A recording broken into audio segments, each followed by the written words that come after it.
Të gjitha falenderimet, lavdrimet, madhërimet i takojnë Allahut të madhruar, atë e falenderojmë dhe vetëm prej tij ndihmë dhe falje kërkojmë.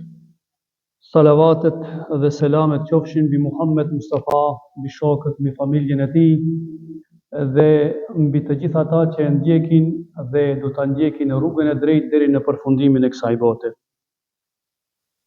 Vëllezër të respektuar, sonte do të folim për një adhurim shumë të lehtë për gjuhën, të dashur për Zotin e madhruar dhe të shpërblieshëm, pra shumë i shpërblieshëm nga ana e Allahut të madhruar.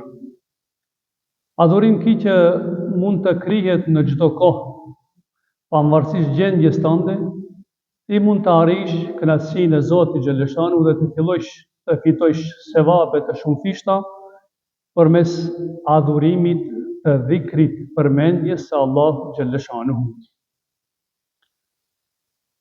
Organi i gjuhës është organi më i lëvizshëm në trupin e njeriut dhe rrjedhimisht nga kjo, njeriu përmes gjuhës shpërblehet ose dënohet tek Zoti i madhruar. Allahu i madhruar në shumë ajete kuranore i lavdron njerëzit të cilët e përmendin Zotin e madhruar shumë. Zoti i madhruar i lavdron njerëzit apo namazfalësit të cilët mbas faljes së namazit gjuha e tyre është e mësuar, është adaptuar në përmendjen e Zotit xhaleshanu. Zoti i madhruar përderisa e cek namazin e xumas, në ajetin vijues thot, dhe janë të shpëtuar, kanë arritur suksese të mëdha, ata të cilët e përmendin Allahun e madhruar shumë. Gjithashtu, Zoti i madhruar, duke dashur na tregoj vlerën e një personi i cili përballet me armikun në fush betej, thot, ja eyyuhalladhina amanu, idha laqitum fi'atan fathbutu wadhkurullaha kathiran la'allakum tuflihun.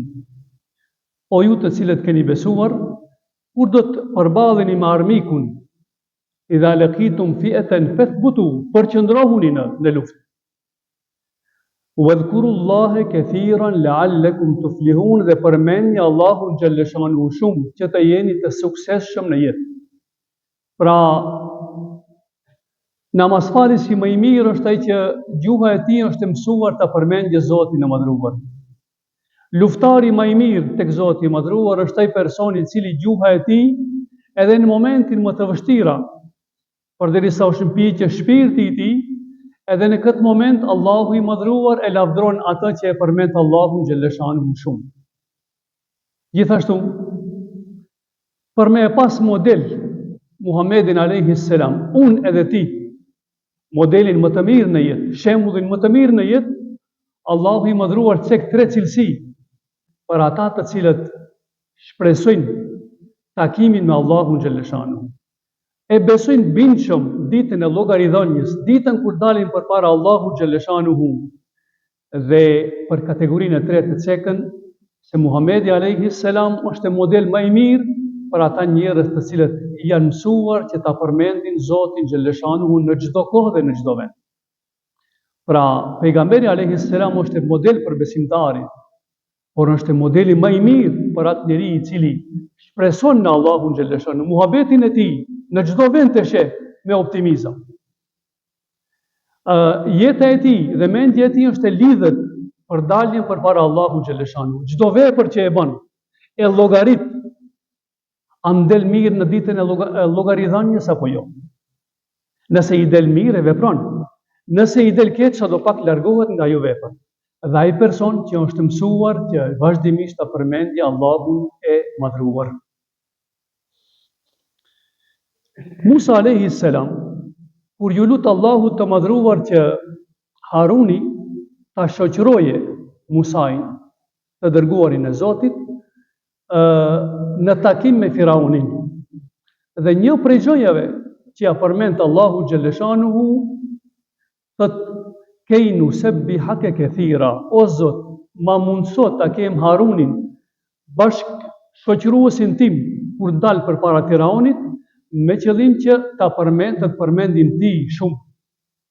Dëshira e Musait alayhis salam, krahas paraqitjes së mesazhit të Zotit Firaunit, ai kishte edhe një intencë tjetër të madhe, që Haruni që përkujtoje Musait alayhis salam përmendjen e Zotit, e gjithashtu edhe Musai alayhis salam që përmendje Harunit përmendjen e Zotit xhelleshanu. Nga se shoku i mirë çdo herë ta përmend Allahun xhelleshanu, çdo herë të zgjon nga neglizhenca, çdo herë të këshillon për të mirë e të ndalon nga gjëja të këqija.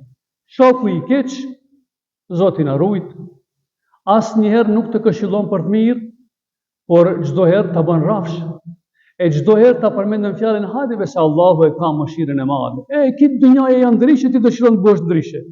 Kjo është shoku i keq, duke mos e shoshitur fjalën dhe punën që e bën në ato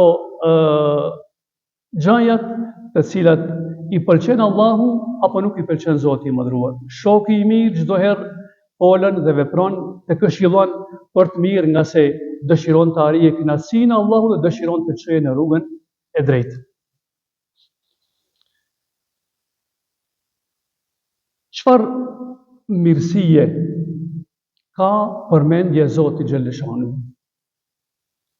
Ibn Kaimi, të nderuar besimtar, thotë, sikur përmendja Allahu xhelleshanu mos të kishte asnjë shpërblim, asnjë mirësi, vetëm që të përmend Zoti i Madhruar do të mjaftonte.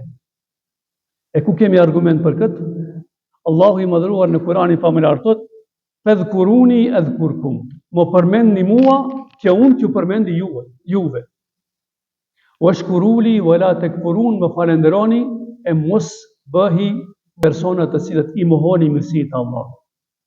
Më thënë, mirësia e parë që e cek Allahu xhelleshanu në këtë rast është se në momentin që ti e përmend Allahu xhelleshanu, dije, bëhu i bindur, beso në këtë se Allahu xhelleshanu me emër dhe mbi emër të përmend ti. Gjithashtu, ajo që e qetëson zemrën tonë të trazuar, a nuk kemi dëshmitar të asaj që shpesh dëgjojmë se zemrën se kam të qetë, në mënyrë të vazhdueshme më përshpërit diçka mendja ime. E Allahu xhelleshanuhu për këtë njeri, edhe për ne në përgjithësi, nëse nuk jemi larg atyre njerëzve të cilët e kemi të trazuar zemrën tonë. Thot, ela bi dhikrillahi tatma'innul qulub, veni re, se përmendja Allahu xhelleshanuhu është mundësia dhe shansa më e mirë për ta qetësuar këtë organ që i kemi në trupin tonë. Problemet, mosmarrveshjet të cilet i kemi në familje të nderuar besimtar, janë për shkak të mëkateve dhe për shkak të asaj që jemi larg mëshirës dhe Zotit të madhruar. E ajo që i përmison raportet tona familjare, ajo që i largon brengët, hallet, ajo që i largon mosmarrveshjet tona është përmendja e Zotit xhelleshanuhu, nga se zemra e qetë asnjëherë nuk ngre zërin përballë tjerëve. Zemra e qetë asnjëherë nuk guxon, nuk merr guximin të folje fjalë që e rëndon tjetrin. Prandaj Allahu i madhruar na këshillon që të kemi zemër të qetë, e zemrën e kënaqën e qetëson përmendja e Zotit xhelleshanuhu. Gjithashtu,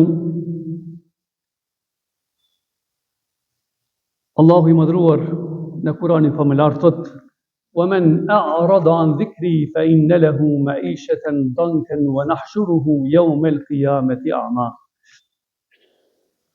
E kush largohet nga dhikri im, thot Allahu, nga përmendja ime, وَمَنْ أَعْرَضَ عَنْ ذِكْرِي فَإِنَّ لَهُ مَعِيشَةً ضَنكًا. Ai njeri do të ketë një jetë të shumë të bezdishme, shumë të rëndë, shumë të pakuptim. فَإِنَّ لَهُ مَعِيشَةً ضَنكًا وَنَحْشُرُهُ يَوْمَ الْقِيَامَةِ أَعْمَى. E në ditën e kiametit, thot Allahu i madhruar, këtë njeri do të ringjallin të verbër. Pse? Nga se ky njeri nuk i ka pa argumentet e Zotit xhelleshanuhu, nuk i ka studiuar argumentet e Zotit, nuk ka menduar me mirësitë e Allahu xhelleshanuhu. Dhe prandaj, ashtu siç ka vepruar në këtë dunja, Zoti i madhruar thot, do të ringjallin të verbër, të larg nga mëshira ime.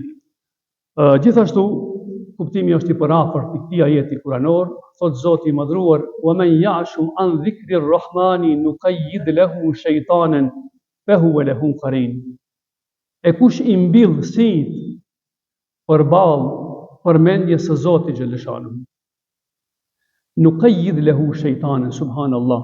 Thot Allahu i Madhruar, do t'ja shoqërojmë një shejtan i cili do të jetë në mënyrë të vazhdueshme me këtë njeri.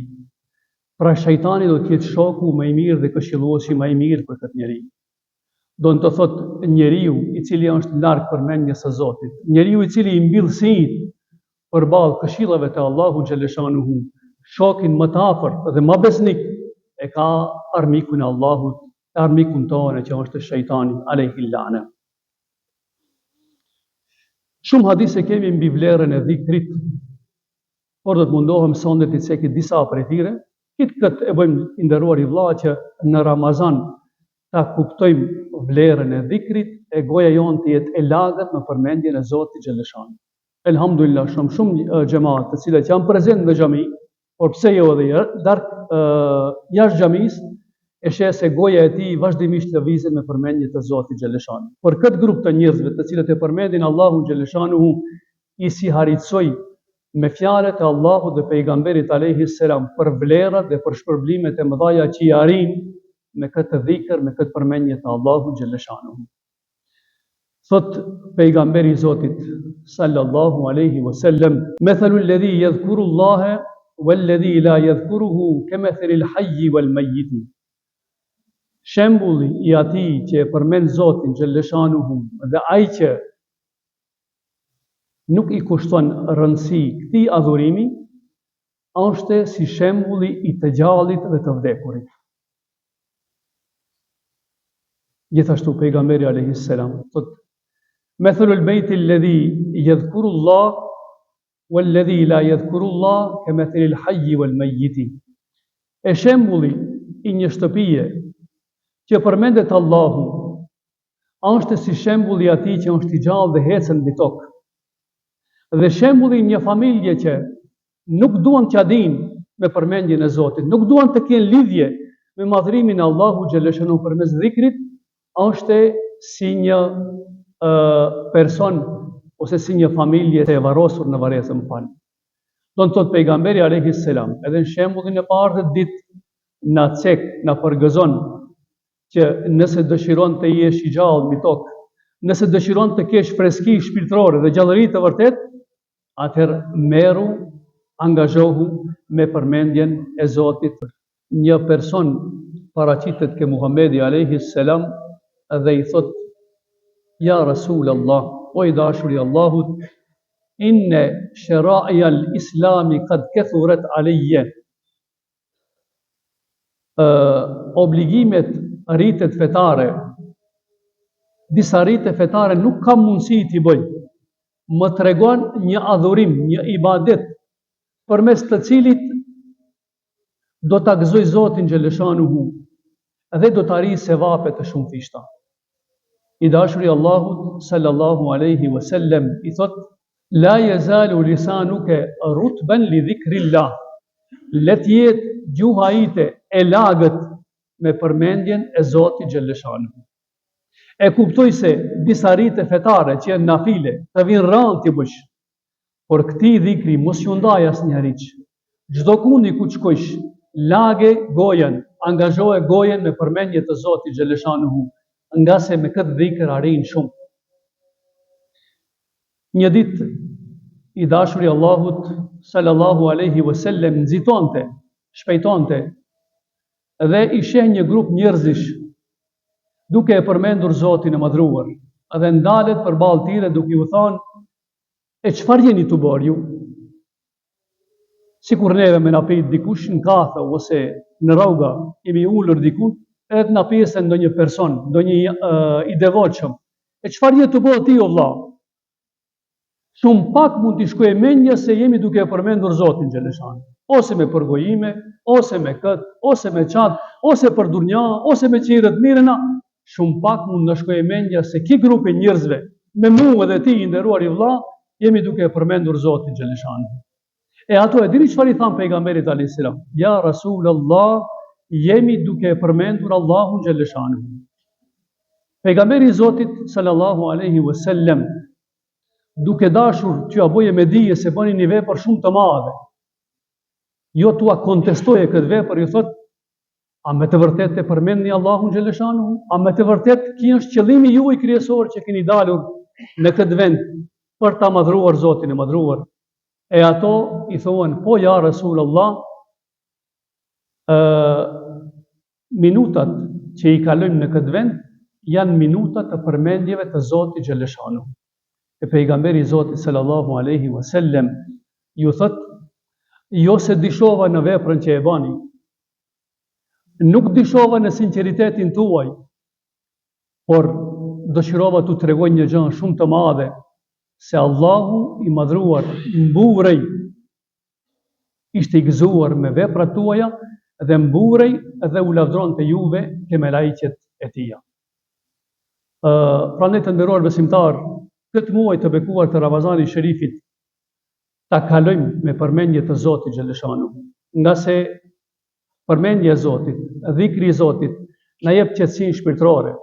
Marrëdhëniet tona familjare dhe shoqërore na përmirëson, e përmes dhikrit të Allahu xhaleshanuhu njeriu arrin sevapet të shumëfishta dhe arrin kënaqësinë e Zotit të madhruar.